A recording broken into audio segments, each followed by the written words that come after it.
जैसा कि विदित है कि इस बार बीएसपी के संस्थापक एवं जन्मदाता मान्यवर श्री कांशीराम जी की जयंती को होली व अन्य त्योहारों के कुछ ही घंटे बीत जाने के बाद दिनांक 15 मार्च को खासकर यूपी व दिल्ली सहित पूरे देश में इनके अनुयायियों ने अपार संख्या में इकट्ठा होकर इसे विभिन्न स्तर पर मनाया है और अपने श्रद्धा सुमन अर्पित किए हैं, जिसके लिए पार्टी उनकी अति आभारी है। साथ ही होली सहित अन्य विभिन्न त्योहारों के बीच इस बार मान्यवर श्री कांशीराम जी की जयंती जिस अति उत्साह व जोश के साथ मनाकर उनके अनुयायियों ने अपनी पार्टी को हर स्तर पर मजबूत बनाने का तथा उनकी एकमात्र उत्तराधिकारी व पार्टी की राष्ट्रीय अध्यक्ष का अपने पूरे तन मन धन से साथ देने का जो संकल्प लिया है, तो उसने पार्टी को मजबूती देने के लिए मेरे हिम्मत व हौसले को कई गुना और ज़्यादा बढ़ा दिया है, जिसे मैं अभी तक की तरह आगे भी अपने जीते जी अपने व्यक्तिगत तथा भाई बहन व रिश्ते नातों आदि के स्वार्थ में कभी भी कमजोर नहीं पड़ने दूंगी। वैसे भी मेरे भाई बहन व अन्य रिश्ते नाते आदि मेरे लिए केवल बहुजन समाज का ही एक अंग है, उसके सिवाय कुछ भी नहीं है। इसके अलावा पार्टी व मूवमेंट के हित में बहुजन समाज के जो भी लोग अपनी पूरी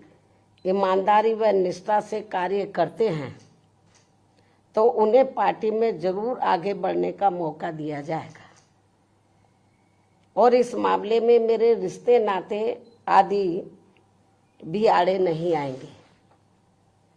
यहाँ मैं सावधानी के तौर पर ये भी बताना चाहूँगी कि पिछले कुछ वर्षों से सत्ता व विपक्ष में बैठी सभी जातिवादी सांप्रदायिक व पूंजीवादी पार्टियां बीएसपी के विरुद्ध अंदर अंदर आपस में मिलकर बहुजन समाज की एकमात्र हितैषी पार्टी बीएसपी को किस्म किस्म के हथकंडों के जरिए इसे कमजोर करने की पूरी कोशिश में लगी है, क्योंकि यहाँ जातिवादी पार्टियों को खासकर सन 2007 में यूपी में बीएसपी का अकेले ही पूर्ण बहुमत के आधार पर सत्ता में आना अभी तक भी उनके गले के नीचे से कतई भी नहीं उतर पा रहा है और तभी से यहाँ सभी जातिवादी व खासकर दलित विरोधी पार्टियां किस्म किस्म के हथकंडे इस्तेमाल करके बीएसपी को कमजोर व खत्म करने में लगी है। इसी प्रकार बाबा साहब डॉक्टर भीमराव अंबेडकर के जीते जी भी इन्हीं जातिवादी पार्टियों ने इनके कारवां को किस्म किस्म के हथकंडे इस्तेमाल करके उसे कमजोर व खत्म करने का पूरा प्रयास किया था, जिसे बाबा साहब ने व बाद में मान्यवर श्री कांशीराम जी ने भी इनके मंसूबों को पूरा नहीं होने दिया है।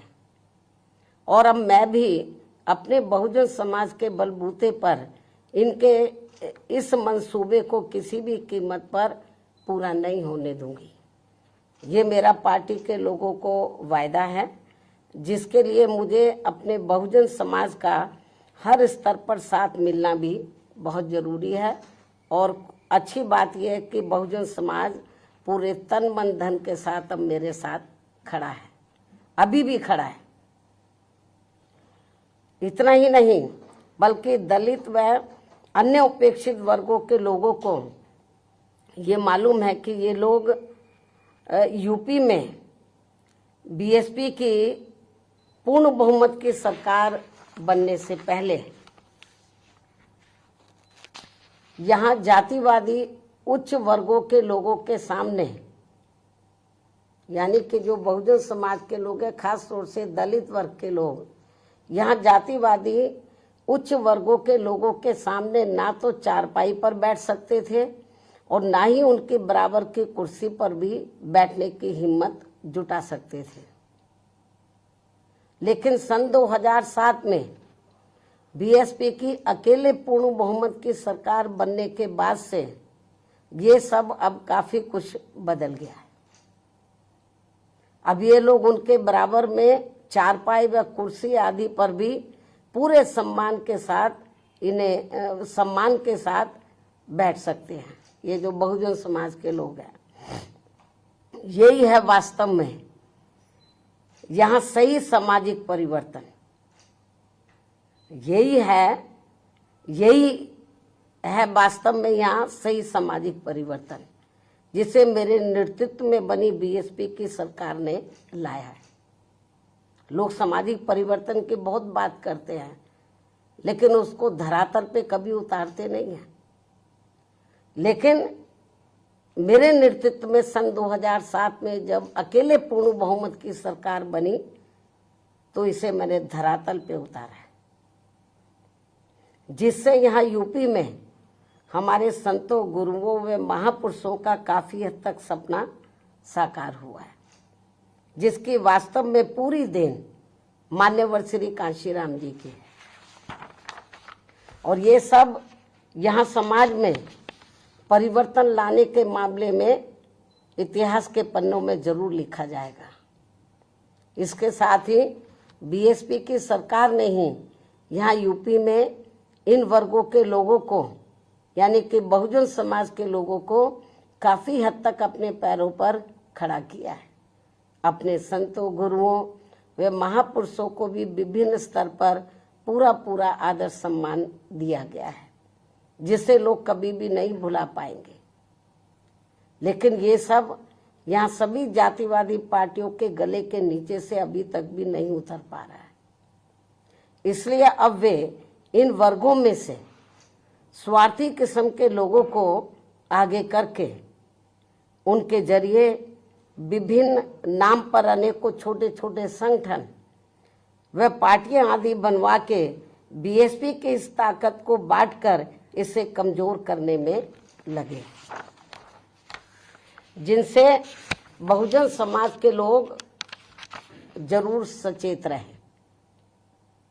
यही समय की मांग है और यही पार्टी व मूवमेंट के हित में इनका सही कदम भी होगा,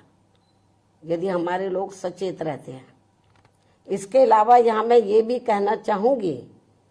कि देश के प्रधानमंत्री बीच बीच में अपनी खुद की गरीबी का तो जरूर उल्लेख करते रहते हैं, लेकिन इन्होंने दलित व अन्य उपेक्षित वर्गों के लोगों की तरह यहाँ कभी भी कोई जातीय भेदभाव नहीं झेला है,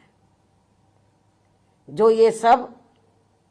हमारे संतों, गुरुओं व महापुरुषों ने समय समय पर झेला है, जिसे अभी भी इनके अनुयायी काफी हद तक झेल रहे हैं। इसलिए पार्टी के मिशनरी व परिपक्व लोगों से आज मेरी ये भी पुरजोर अपील है कि वे ये सभी जरूरी बातें अपने बच्चों व खासकर युवा पीढ़ी को जरूर हमेशा बताते रहें, जिनको तैयार करने की भी वास्तव में सही जिम्मेवारी इन्हीं लोगों की ही है। इस उम्मीद के साथ ही अब मैं पुनः होली आदि के त्योहारों के बीच में इस बार मान्यवर श्री कांशीराम जी की जयंती बड़े जोश व उत्साह के साथ मनाकर इनके अनुयायियों ने जो उनको अपना पूरा आदर सम्मान दिया है तथा मेरे साथ साथ इनके करोड़ों अनुयायियों का भी काफ़ी हौसला बढ़ाया है, उन सभी का हार्दिक दिल से आभार प्रकट करते हुए अब मैं अंत में यही कहना चाहूंगी कि इस समय संसद सत्र चल रहा है, यह आप लोगों को मालूम है, जिसमें देश में आम जनहित के मुद्दों पर कम बल्कि अपने अपने स्वार्थ में राजनीति करने पर ज्यादा जोर दिया जा रहा है, जो ये अति चिंता की बात है। साथ ही पिछले कुछ समय से वक्फ बोर्ड पर भी सत्ता व विपक्ष द्वारा जो राजनीति की जा रही है, तो ये भी अति चिंता की बात है। और यदि ये मामला समय रहते आम सहमति से सुलझा लिया जाता तो ये ज्यादा बेहतर होता। केंद्र सरकार इस मामले में जरूर पुनर्विचार करे, सोच विचार करे, ये भी हमारी पार्टी के केंद्र सरकार से पुरजोर अपील है। इस उम्मीद के साथ ही अब मैं अपनी बात यहीं समाप्त करती हूँ। धन्यवाद। जय भीम व जय भारत।